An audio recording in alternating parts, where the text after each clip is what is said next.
वो सुबह के समय लो थी, सिर्फ लो।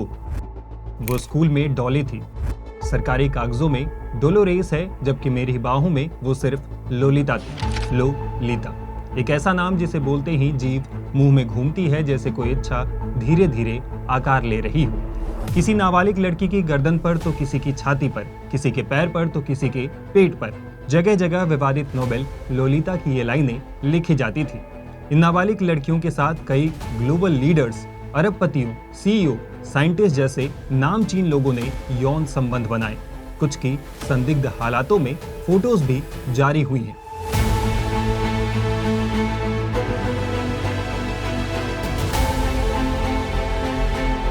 पूर्व अमेरिकी राष्ट्रपति बिल क्लिंटन स्विमिंग पूल में 2 लड़कियों के साथ नहाते दिखे। अमेरिकी अरबपति बिल गेट्स से लेकर pop star Michael Jackson, Hollywood actor Chris Tucker, British royal family के प्रिंस एंड्रयू, अमेरिकी राष्ट्रपति डोनाल्ड ट्रंप जैसे दिग्गजों तक की कई फोटोज सामने आई हैं, लेकिन फिलहाल उन्हें कोई सजा नहीं हुई है। हालांकि नैतिकता के आधार पर कुछ लोगों को अपना पद छोड़ना पड़ा है।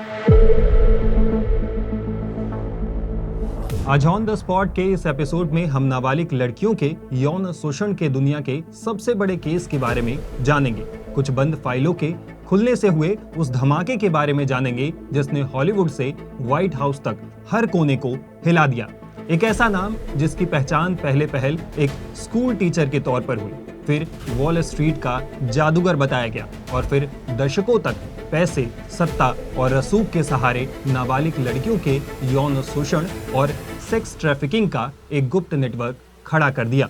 उसकी पहुंच अमेरिकी राष्ट्रपति, ब्रिटिश शाही परिवार, दुनिया के सबसे अमीर अरबपति और हॉलीवुड तक थी। हम बात कर रहे हैं जेफरी एपस्टीन की, जिसकी मौत के बाद भी उससे जुड़े दस्तावेजों से हो रहे खुलासे तहलका मचा रही है। साल 1955 अमेरिकी उपन्यासकार व्लादिमीर नोबोकोव का लिखा उपन्यास लोलिता जब छपा तो दुनिया भर में तहलका मच गया। अधेड़ उम्र के पुरुष हम्बर्ट का 12 साल की बच्ची से आकर्षित होना और उसे हासिल करने के लिए किसी भी हद तक जाना लोगों को नागवार गुजरा। आलम यह था कि इस उपन्यास को कई देशों में बैन कर दिया गया। हालांकि असल में कुछ ऐसा ही काम एपस्टीन भी कर रहा था। रसूखदार लोगों के साथ उसके संबंध जब सामने आए तो हड़कंप मच गया। माना जाता है कि कई ताकतवर लोग भी एपस्टीन के गंदे खेल का हिस्सा बने और इसके सबूत भी हैं, लेकिन इसे छुपाया जा रहा है। एपस्टीन से जुड़े तमाम कानूनी दस्तावेजों को एपस्टीन फाइल्स नाम दिया गया। इनमें एपस्टीन से जुड़े कई records, flight logs, email, photo, video और दूसरे सबूत शामिल हैं। समय समय पर एपस्टीन फाइल्स की फोटोज लीक होने से ये मामला चर्चा में रहा है। हालांकि अब अमेरिकी डिपार्टमेंट ऑफ जस्टिस यानी डीओजे एपस्टीन फाइल्स को खोल रहा है। 19 दिसंबर को एक सेट में 3 लाख डॉक्यूमेंट्स जारी किए गए जो एपस्टीन फाइल्स का हिस्सा है। इनमें खुलासा हुआ कि 250 से ज्यादा नाबालिग लड़कियों का शोषण हुआ। साथ ही 1200 से ज्यादा पीड़ित और उनके परिवार वालों के बारे में पता चला। कई बड़े बड़े लोगों के फोटोज सामने आए। बड़ी संख्या में लोगों का पहचान छुपाया भी गया। वहां ब्लैक पट्टी लगा दी गई। इस पर सवाल भी उठाए जा रहे हैं। एपस्टीन फाइल में जिन लोगों के नाम सामने आए हैं उन पर क्या कार्रवाई होगी ये साफ नहीं है। कई पीड़ित लड़कियां भी सामने आई और उन्होंने अमेरिकी डिपार्टमेंट ऑफ जस्टिस की आलोचना भी की।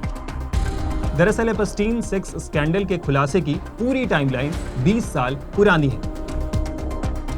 साल 2005 फ्लोरिडा में पहली बार एपस्टीन पर आरोप लगे नाबालिग लड़कियों के यौन शोषण का। तब सबूत थे, गवाह थे, कई पीड़िताएं सामने आई। दरअसल तब 14 साल की एक लड़की की मां ने पुलिस में शिकायत दर्ज कराई थी। उन्होंने आरोप लगाया कि जेफरी एपस्टीन के आलीशान घर में उनकी बेटी को मसाज के बहाने बुलाया गया, लेकिन वहां पहुंचने पर सेक्स करने का दबाव डाला गया। एपस्टीन के खिलाफ पहली बार क्रिमिनल केस दर्ज हुआ। इसके बाद पुलिस जांच में जुट गई। धीरे धीरे 50 लड़कियां सामने आई और उन्होंने ऐसे ही आरोप लगाए। महीनों की छानबीन के बाद पुलिस को पता चला कि एपस्टीन के मैनहट्टन, पाम बीच के विला और Little Saint James private island पर हाई प्रोफाइल पार्टियां होती थी, जिसमें कई नामचीन लोग आते। एपस्टीन कम उम्र की लड़कियों को लालच और धमकी देकर मजबूर करता और उन्हें अपने प्राइवेट प्लेन लोलिता एक्सप्रेस से आइलैंड पर लाता था। इसमें उसकी गर्लफ्रेंड और पार्टनर गिस्लीन मैक्सवेल भी साथ देती।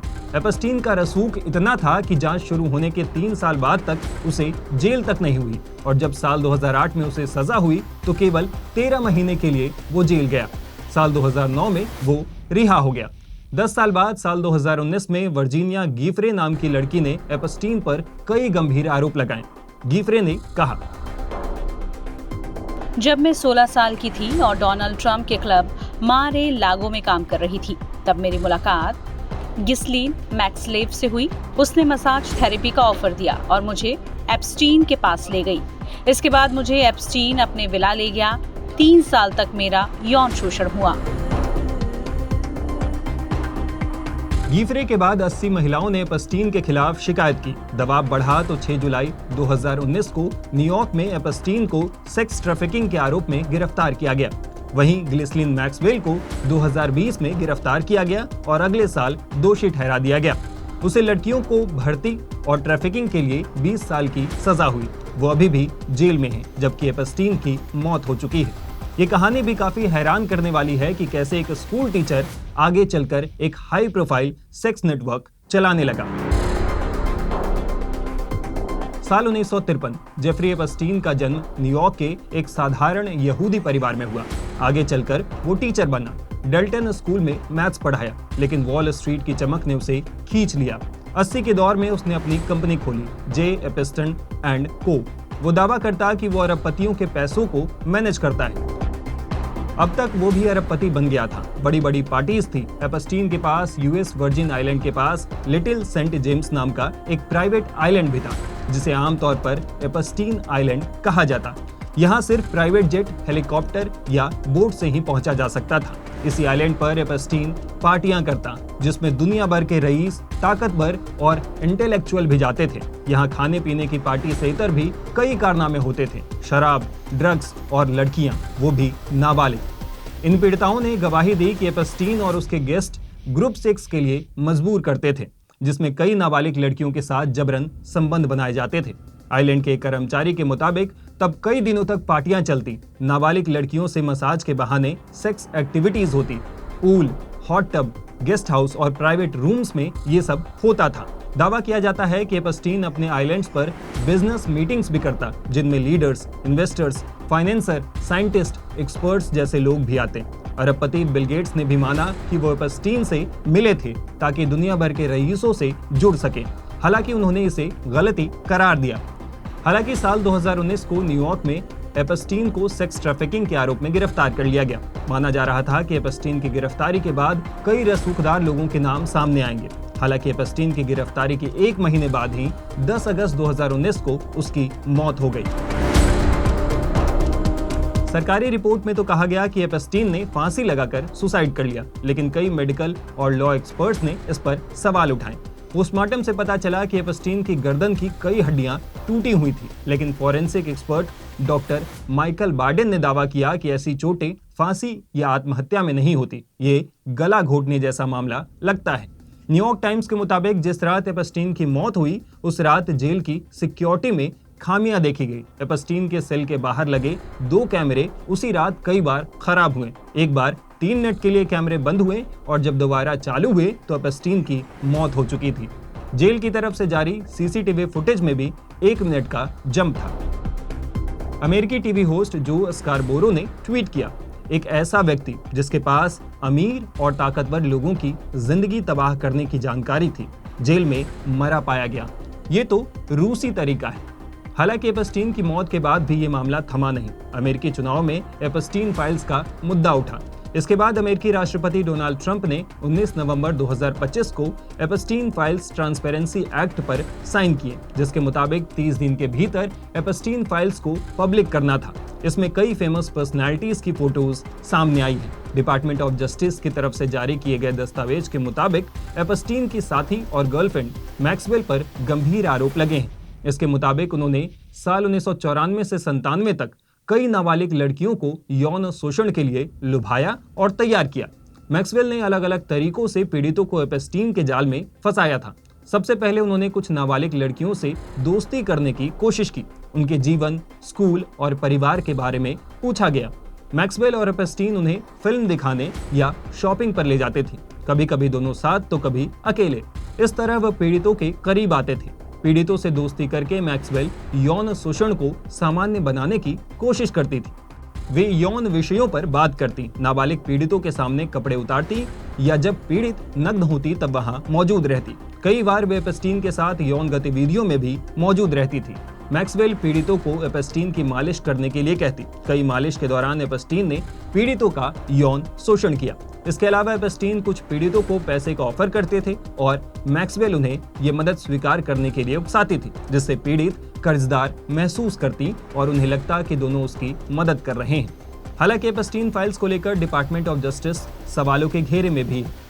विभाग की तरफ से एपस्टीन फाइल्स के लाखों दस्तावेज जारी किए गए। इसमें हजारों फोटो और जांच से जुड़े कागजात शामिल हैं, लेकिन इनसे एपस्टीन के अपराधों या दिग्गज लोगों से उसके रिश्तों को लेकर कोई बड़ी नई जानकारी नहीं सामने आई। ज्यादातर दस्तावेज 2005 में फ्लोरिडा के पाम बीच में शुरू हुई पुलिस जांच, 2008 में हुए प्ली डील और 2019 में न्यूयॉर्क में चली जांच से जुड़े हैं। साल 2019 की जांच एपस्टीन की मौत के बाद अधूरी रह गई थी। वहीं फोन रिकॉर्ड, ट्रैवल लॉग और पीड़ित महिलाओं के इंटरव्यू वाले कई दस्तावेज के बड़े हिस्से काले कर दिए गए हैं। एक 119 पन्नों की फाइल तो पूरी तरह ब्लैकआउट है। एपस्टीन फाइल्स में Bill Clinton, Donald Trump, Stephen Hawkins, Bill Gates, Elon Musk जैसे दर्जनों नाम सामने आए हैं, लेकिन उन्हें कोई सजा नहीं हुई। अमेरिकी अदालतों ने भी साफ किया है कि एपस्टीन फाइल्स में सिर्फ नाम आने से किसी को भी दोषी नहीं ठहराया जा सकता। अपराध साबित करने के लिए गवाही, पैसे के लेन देन जैसे ठोस सबूत पेश करने होंगे और फिलहाल डिपार्टमेंट ऑफ जस्टिस की तरफ से जारी दस्तावेजों में किसी के खिलाफ ठोस सबूत नहीं दिखे हैं। बता दें कि ट्रंप के दक्षिणपंथी समर्थक लंबे समय से एपस्टीन फाइल्स जारी करने की मांग कर रहे थे। उन्हें उम्मीद थी कि इसमें कई बड़े नेताओं के खिलाफ सबूत मिलेंगे, लेकिन जब फाइल्स में कोई बड़ा खुलासा नहीं हुआ तो उनकी प्रतिक्रिया भी काफी कमजोर रही। दरअसल ट्रंप के एक्ट के मुताबिक डिपार्टमेंट ऑफ जस्टिस को डॉक्यूमेंट जारी होने के 15 दिन के भीतर एक रिपोर्ट तैयार करनी होगी, जिसमें ये बताना होगा कि कौन से रिकॉर्ड पब्लिक किए गए और कौन से रिकॉर्ड रोक लिए गए। साथ ही ये भी बताना होगा कि कौन से डॉक्यूमेंट्स, फोटो वगैरह को जारी करने से पहले एडिट किया गया और इन सभी की कानूनी वजह भी देनी होगी। डिपार्टमेंट को 3 जनवरी 2026 तक ये रिपोर्ट तैयार करनी होगी। हालांकि नई फाइल्स में जिस तरह से बड़ी बड़ी हस्तियों के नाम सामने आए हैं, इसकी उम्मीद ना के बराबर है कि कुछ ठोस सामने आएगा। हालांकि एपस्टीन फाइल्स हमें याद दिलाती रहेगी कि कानून सबके लिए बराबर नहीं होता है। जब ताकत, पैसा और राजनीति मिल जाए तो न्याय काल्पनिक लगने लगता है। इस वीडियो पे आप अपनी राय हमें कमेंट बॉक्स में बता सकते हैं। अगले टॉपिक के साथ हम ऑन द स्पॉट के अगले एपिसोड में आपसे मिलेंगे। तब तक बने रहिए टाइम्स नाउ ऑफ भारत के डिजिटल प्लेटफॉर्म के साथ। शुक्रिया।